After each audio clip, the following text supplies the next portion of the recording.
We now welcome our friend from Russia, Viktor Komardin, if I pronounced your name correctly. He is going to talk about Russian armament and military equipment perspective, and also the more important part about support. And I see that he's going to be supported by Peter, who will follow Viktor. So Peter represents Rosoboronexport in India, and over to Viktor, and we would be keenly awaiting your inputs on this subject. My topic for this afternoon is repair and overhaul to Russian origin land systems. Within the period of more than half a century of Indo-Russian military technical cooperation, tens of hundreds units of military hardware were delivered to India to fit its army. We talk about T-72 and T-90 tanks, BMP-2 combat vehicles, Grad and Smerch rocket launchers, army air defense systems, guided artillery, anti-tank weapons, and ammunition to it all. Besides licensed production of tanks, combat vehicles, and anti-tank systems with corresponding ammunition was set up. Special technical service centers were licensed to maintain and repair T-72M1 tank, BMP-2 combat vehicle, air defense, Kvadrat, Tunguska, Shilka, Igla systems. We are close to conclude a component repair contract for T-90S tank. As we see, a lot has been done. In the past, to ensure smooth running of the service centers, annual scheduled deliveries, or in case of emergency, urgent indents, proved to be normal practices and quite a success. Russian specialists rendered assistance in accordance with the relevant repair documentation. But since mid-90s, the Indian party changed its view on the principles of rendering after-sales support, and a new tender approach was introduced. Today, hundreds of RFPs are floating in from the Indian party annually. And as a standard practice, less than a month before the tender opening date. It makes physically impossible to consider it all and make a commercial offer at the right time. Should it happen, we request to move the tender opening date, but our Indian friends are rare to consent to do so. Unluckily, the submitted commercial offers are considered by the tender boards longer than it is foreseen by the Defense Procurement Manual. Further, contracts are concluded only for a minor part of the list offered for delivery, from 5 to 10% only. That makes it impossible to sustain fully running plant production of spares and economically unprofitable. Our Indian partners are well aware of Russian leading arms manufacturers. Long-term friendly and business ties exist between us in spheres of joint production and support. There were no major contradicting issues in maintenance of Russian arms here in former USSR period. Why it is not like that now? To my knowledge, and I say in the name of Rosoboronexport, the Russian state arms export company, application of tender-based principles at a post-acquisition stage is a concept mistake and detrimental in its end. Why? First, it is strange to assume that someone else, rather than the original manufacturer, knows better how its own product could be better serviced. Second, present tenders look more like auctions that price over a combined set of proper service. Third, an Indian customer risks to buy spares of uncertified origin backed by fake papers. Fourth, spare parts taken from outside cannot be better quality than the original ones. Fifth, tenders in general enlarge the time of servicing on the customer's side because of tender procedures, on the supplier side due to uncertainty of a result. Manufacture starts only after a win. Sixth, spares bought from different suppliers may not match and fit each other. Next, seventh, Russian manufacturers refuse to restore production of spares at their own risk, especially in respect of old systems. As a result, a full 100% delivery of the required items sometimes becomes a problem. Next, in case of capital procurement on purely tender terms, our specialists render after-sales assistance only at the initial guarantee stage and are never invited for consultancy in further repair. Ninth, life cycle maintenance, as was rightly said now, life cycle maintenance philosophy does not match tender approach, since the amount of work should also be calculated, which is impossible to do without a permanent partner. In short, after-sales support from the Russian side nowadays ends up purely with lonely, fragmentary, small-size spare deliveries. On aggregate, what was said above contributes negatively to the very nature of arms support in time and quality, to the combatability and readiness of arms and units, undermines the image of Russian weapon systems in India, causes disrespect to us among the military, especially among young generations, provokes false views and assessments in mass media and within the Indian public. Who is to blame for that? Only Russians? A tender for a supplier is an uncertainty. Is uncertainty in arms support acceptable in respect to safe, constant and reliable combatability of the army? In my country it is not. What is in our view a measures? Tenders are acceptable in capital and general use equipment procurement, but in maintenance, repair and overhaul, it is the original equipment manufacturer who should be responsible for dispatch of specialists, delivery of spares and non-standard equipment. Such a commitment should be included in the main capital procurement contract and be considered as a guarantee for long-term after-sales support. It is advisable to conclude long-term support contracts for 3-5 years, and it will contribute to the general effectiveness of the work and is more attractive commercially to both parties, and it also makes the job predictable. It is more than required to introduce PAC status, Proprietor's Article Certificate, to Russian original manufacturers that gives them the right, the PAC status, to supply spares and ready services on a non-tender basis.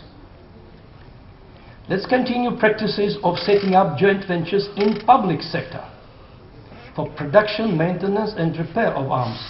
One of such latest examples is a decision to set up a joint venture for manufacture, maintenance and repair of Smerch projectiles with the Ordnance Factory Board.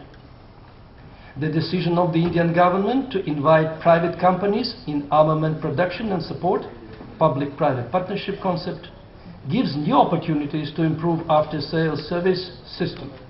One of such examples in our case is a decision to establish jointly with the Punj Corporation a venture under the name Rosoboronterra India Private Limited for the purpose of maintenance and repair of T-72, T-90 tanks, BMP-2, combat vehicles, Smerch and Grad rocket systems. And it will be said more on the subject after me by our esteemed partner, Mr. Peter Punj. Joint ventures enhance the effectiveness of service support as the partners are stimulated by common interest in the final result. At the same time, I'd like to draw your attention that the high officials in the Ministry of Defense to the fact that there is a contradicting element between the intention to draw private companies in the defense industry and provisions of the Defense Procurement Manual 2009. Namely, the DPM 2006 contained the norm of making payment to an Indian company by DoD within 21 days, Article 7.12. And the exchange rate variation clause was also provided, Article 13.14. But in the latest DPM 2009 edition, the time limit for payment is completely withdrawn and the provision for exchange rate variations remains applicable only to the defense public center. As an example, I may say that our another Indo-Russian joint venture, Rosoboronterra India Mumbai Navy, suffers serious commercial losses because of sharp depreciation of the Indian rupee during the last financial year and constant refusal of the Navy to pay in time. Payment delays for more than 6 months became a routine practice. This discrimination of private sectors kills the very same idea of PPP. Nevertheless, we are planning to continue to establish service facilities in India with the use of capabilities of public and local private partner companies to the benefit of the Indian Army and common success. Thank you.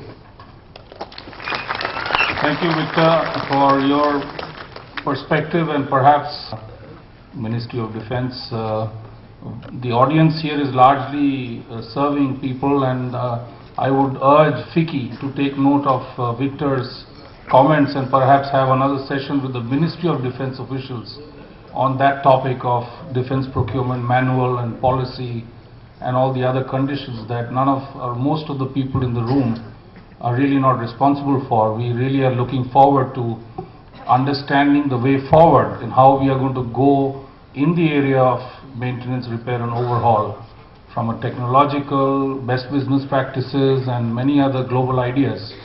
So I would urge speakers to really give that benefit of the time that the audience here is investing in this session to really value add so that there are firm takeaways. And yes, as an industry we do have issues with government clauses and conditions. In which country don't we have that? There's a separate forum. I guess it will be mostly the Ministry of Defense folks who would have to bear the barrage of Viktor's onslaught, if I can use those words, rather than the people in uniform who are really looking forward to transformation agenda in MRO. So with this I hand over to Peter to give his Indian perspective of a partnership with the global firm and also maybe some experiences of what he is doing presently so that it really benefits the listening audience that we have this afternoon. Peter, over to you. Thank you very much. Ladies and gentlemen, esteemed guests, the opening of the Indian economy during the early 90s heralded an era of unprecedented industrial growth in India. The growth rates seen matched those with the fastest growing economies throughout the world. A confident and resurgent Indian industry is making forays into almost all sectors of manufacturing and servicing. Lately, a huge opportunity for the growth within the domestic and global defense and aerospace industries have attracted the attention of Indian industry. The current profile of equipment held by the Indian Armed Forces with regards to state-of-the-art, matured, obsolescent equipment is 10, 30 and 60% respectively. Let me reiterate. The current profile of equipment held by the Indian Armed Forces with regard to state-of-the-art, matured and obsolescent equipment is 10, 30 and 60% respectively. This suggests that the government will have to make serious efforts towards upgrading its defense resources either by developing or procuring defense equipment and systems. Moreover, modernization, upgradation and maintenance of the existing of the existing equipment will also provide immense opportunities to the private industries. India is one of the largest global military spenders, as we all know. The defense budget for 2009-10 was increased by 34.19% over the previous years. This huge opportunity has attracted the attention of not only a few large players, but also small, micro, and medium-sized enterprises which visualize this unprecedented opportunity as a great gateway towards entering into the domain of defense production and servicing. The private sector is enthusiastic about its ability to play a larger role in contributing to the total defense-related production and servicing, both within the country as well as looking at export markets once sufficient experience has been gained in each particular area. The need of the hour is to combine the skill of the public and private sector, developing this into a partnership with the aim of achieving complete self-reliance in defense production and servicing. It was hoped that the involvement of the private sector with its world-class expertise and high technology would augment India's indigenous defense production and servicing capability. Inbuilt advantages of the private sector that the government intended to harness were its reservoir of management, scientific and technological skills, and its ability to raise resources, be it financial or any others. It is well-established fact that the cost of arms acquisition is only a small fraction of the lifecycle cost, and logistics and maintenance management is a far more important activity. Consequently, countries like the US and United Kingdom have adopted a performance-based logistics strategy for system support, as a result of which the availability and reliability of systems have improved. Under this strategy, the original manufacturer or its nominated contractor maintains the weapon systems at the specific level of operational readiness and usage, and is paid a graded incentive for exceeding the specified levels of system maintenance. This PBL has been found to be far more cost-effective solution than in-house logistics and maintenance management. For the past several years, the Indian government has felt that the after-sales service of the Russian origin equipment within the army is lacking, for the lack of a better word. Due to this perception of the government of India regarding the lack of maintenance regarding Russian origin equipment, Punj Corporation and the Russian government agency, nodal agency, Rosoboronexport, took it upon themselves to eradicate this perception. An initiative was taken to provide an infrastructure for the after-sales support by creating a joint venture company in the name of Rosoboronterra India Private Limited. This company has joint venture partnerships with Rosoboronexport, Motovilika and Uralbagan. This joint venture partnership will ensure comprehensive after-sales support of Russian origin equipment, specifically tanks T-72, T-90, ICB BMP-1, BMP-2, MLRS, Smerch and Grad, in terms of servicing, repair, overhaul and supply of spare parts and components to the Indian Army. The company has acquired all legal documentation and necessary clearances. Associate company, PSL Limited, has extended all financial, manpower, infrastructural and logistical support and such other inputs as and when required to Rosoboronterra India. With an annual turnover of approximately 4,000 to 5,000 crores, the PSL Group is leading industrial house engaged in the manufacturing of spiral welded steel pipes. Our Russian joint venture partner companies, Rosoboronexport, Motovilika and Uralbagan, have an equity participation of 26% in the company as per prevailing FDI policy in the defense sector. These companies have nominated their members in the board of directors of Rosoboronterra. The company has entered into the business of providing repair, overhaul and other services, including supply of spares and aggregates, to the fast-growing Indian defense sector by leveraging its understanding of Indian conditions, manufacturing strengths, availability of experienced technical and human resources, along with the esteem in which it is held by the Indian government and its various undertaking agencies. In conclusion, I'd like to say that we hope that through this joint venture company, the perception of poor after-sales support regarding Russian origin equipment will be eradicated and Indo-Russian military technical cooperation will be far strengthened. Thank you. Thank you very much, Peter. I think phenomenon that's really becoming the bedrock of public-private partnership engagements, which is to look at, not look at ownership and in-house non-core skill development, but to work out a service level agreement which responds to the operational requirements of the armed forces. I think that is a trend that we really need to reap in India, much more than having the tendency of, what should I say, diluting the core competencies and wasting a lot of effort in creating non-core skills. And I think that's what can really emerge from a service level agreement with the manufacturer or the authorized representatives and service providers, who will then continue to keep in readiness an operational level of readiness of all the technology that the Army inducts into itself from an operational requirement standpoint. And whatever it takes to keep it at that operational readiness level is something that will be provided as support by the manufacturers or implement service and systems implementation agencies of such manufacturers. I think that is definitely something which is a key takeaway, and that should really get into more and more of our engagement contracts as we go forward, as indeed it is a trend around the world as well. So thank you, Peter, for those perspectives, and also you were briefly explaining kind of a perceptional dip that happened in Russian after-sales.